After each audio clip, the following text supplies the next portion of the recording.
ఇప్పుడు ఎలక్షన్స్ వచ్చేస్తున్నాయి. ఏమండి, నేను ఒక్క మాట చెప్తానేనండి, లంచం ఇవ్వడం తప్పు, లంచం పుచ్చుకోవడం తప్పు. కొంతమంది అనుకుంటారు ఈ వారం అనవసరంగా వచ్చాను, ఈ వారం రాకుండా ఉండుంటే ఎంతో బాగుండేది అనుకుంటారు కదండి. ఎలక్షన్స్ వస్తున్నాయి. నేను ఒక్క మాట చెప్తానేనండి, ఓటు మన హక్కు. అందరూ చెప్పండి ఒకసారి. నువ్వు ఓటు వేస్తున్నావంటే నువ్వు ఈ భూమి మీద ఈ దేశంలో పుట్టి పెరిగి భారతదేశం నాది, ఓటు నా హక్కు. ఓటుకు నోటు అయిపోయారు అనుకోండి, దేవుని దృష్టిలో అది యథార్థమైంది కాదు. కొంతమంది ఓటు తీసుకొచ్చి ఇప్పుడు ఏమన్నారు, ఓటేడు నీ హక్కు. మరి నీ హక్కుకు మళ్ళీ నీకు 2000 అవసరమా? ఓటు ఆల్రెడీ నీ హక్కే కదా. ఏమంటారు, ఓటు ఎదురు కానీ మాకే వేయండి, ఇదిగో 2000 జేబులో పెట్టేస్తారు. పెట్టి మళ్ళీ పక్కడు వస్తాడు.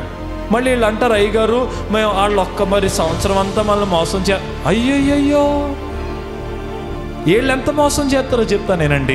ఈ గుత్తోడు వచ్చి 2000 ఎత్తే తీసేసుకుంటారు. ఇంకో గుత్తోడు వస్తాడు, ఆడొచ్చి అంటాడు మాకే వేయండి 1500 ఇచ్చి.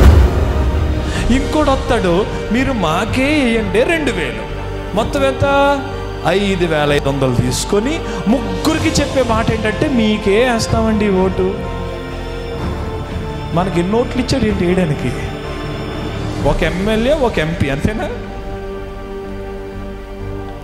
డబ్బులు తీసుకొని ఓటు వేయడం తప్పు కాబట్టే ఎక్కడ పడితే అక్కడ పోలీసులు కారులు ఆపి మీ ఏమన్నా కారులో డబ్బులు ఉన్నాయా అని అంటున్నాడు. నేను ఒక్క మాట చెప్తున్నానేనండి, మీకు నచ్చిన నాయకుడి కోసం మీరు ప్రార్థన చేయండి. ప్రభువా నీ చిత్తంలో ఉన్న నాయకుడు రావాలి, మీకు ఇష్టమైతే చేయండి. లేదు ఒకవేళ 500 రూపాయల కోసం డబ్బులు తీసుకొని కొంతమంది ఆ డబ్బులు ఇవ్వకపోతే ఓటేయరంట. అయ్యయ్యో, ఇదెంత గౌరవం చూడండి.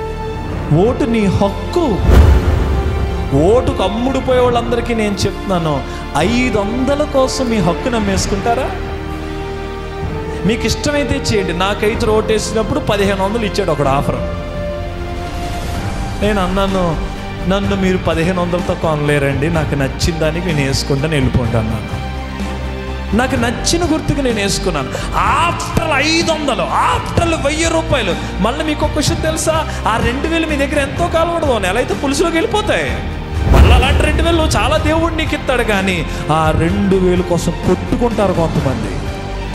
ప్రభువు చెప్తున్నాడు, అధికారుల కోసం నువ్వు ప్రార్థన చేయగాని అధికారులు రావడం కోసం నువ్వు లంచాలు పుట్టుకోకో. అది చాలా తప్పు. ఏసావు దేనికి అమ్ముడైపోయాడు తెలుసా? తల్లిలో ఏనండి చుక్కుడుగాయల కూర. ఏ కూర? ఏమమ్మేసుకున్నాడు? ఆయన చెల్లెళ్ళు ఎంతమంది ఉన్నారు ఇక్కడ? ఎవరు చెల్లెళ్ళు? ఏసావు చెల్లెళ్ళు, ఏసావు తమ్ముళ్ళు ఎవరైనా ఉంటే ఇప్పుడే మారండి. అమ్మ మీకు ఇష్టమైతే చేయండి, వెళ్ళండి పాస్టర్ గారు ఫ్రీగా వస్తున్నాయి కదా 2000 అంటే అది మీ ఇష్టం. కానీ దేవుడు చూస్తాడనే భయం నీకుంటూ నిర్ణయం తీసుకోండి. ప్రభువా ఈ 2000తో నన్ను కొనగలరా ప్రభువా, నాకు ఇష్టమైన నాయకుడికి నేను వేస్తున్నాను, నీ చిత్తం జరిగించు అని ప్రార్థన చేయండి. అలా మీరు చెయ్యండి. నేను చెప్తున్నాను, అంత యథార్థంగా ఉంటే మీరు నిజంగా బ్లెస్ అవుతారు. ఆమెన్ చెప్పండి. కొంతమంది ఆమె చెప్పట్లేదు. అయ్యి బాబు ఆ పింక్ కలర్ కాగితం చూసిన వెంటనే అయ్యగారు మీరు కానీ ప్రసంగం కానీ ఏది గుర్తురాదండి. దయచేసి వినండి. అధికారుల కోసం మీరు ప్రార్థన చేయాలి, మన దేశం కోసం ప్రార్థన చేయాలి. నేను ఒక మాట చెప్తానేనండి, రాజు మంచోడైతే రాజ్యం అంతా బాగుంటుందా? బాగుంటుంది. మనకి మంచి నాయకుడు రావాలని ప్రార్థన చేయాలి. బైబిల్లోనే ఉంది ఈ మాట. దావీదుకి అందరూ జైలు కొట్టారు. సొలొమోనుకి ఏమన్నారు తెలిసిన? సొలొమోనుకి వచ్చిన కంప్లైంట్ ఏంటో తెలిసిన? సొలొమోను దించేయండి రా బాబు, పన్నుల భారం పెట్టేశాడు. ఈ సొలొమోను స్త్రీల పిచ్చిలో పడి, సొలొమోను విగ్రహారాధన పిచ్చిలో పడి ప్రజల మీద పన్నుల భారం పెంచేశాడు. సొలొమోను మాకొద్దు, అని సొలొమోను మీద ఎదురు తిరిగారు ఒక సందర్భంలో. నేను ఎందుకు ఈ మాట చెప్తానంటే, సంఘానికి వచ్చిన మన బాధ్యత, మనకి ఒక మంచి నాయకుడు రావాలని మనం ప్రార్థన చేయాలి. దైవికమైన నాయకుడు, దైవభక్తి కలిగిన నాయకుడు, దానియేలు వంటి నాయకులు మనకు కావాలి. షడ్రక్ మేషక్ అబేద్నెగోలు వంటి నాయకులు కావాలి. బబులోను దేశం అనేది విగ్రహారాధన కలిగిన దేశమే, కానీ అందులో జీవము కలిగిన దేవుడిని నమ్ముకునేవాడు నాయకుడిగా నిలబడ్డాడు. మీకు అర్థమవుతుందా నా ప్రసంగం? ఎవరి కోసం ప్రార్థన చేయాలి చెప్పండి? అధికారులు, రాజులంటే ఆ వచనంలో రాజులు, ఇప్పుడు ఎవరో ప్రెసిడెంట్లో. మరి మీరు చేస్తున్నారా?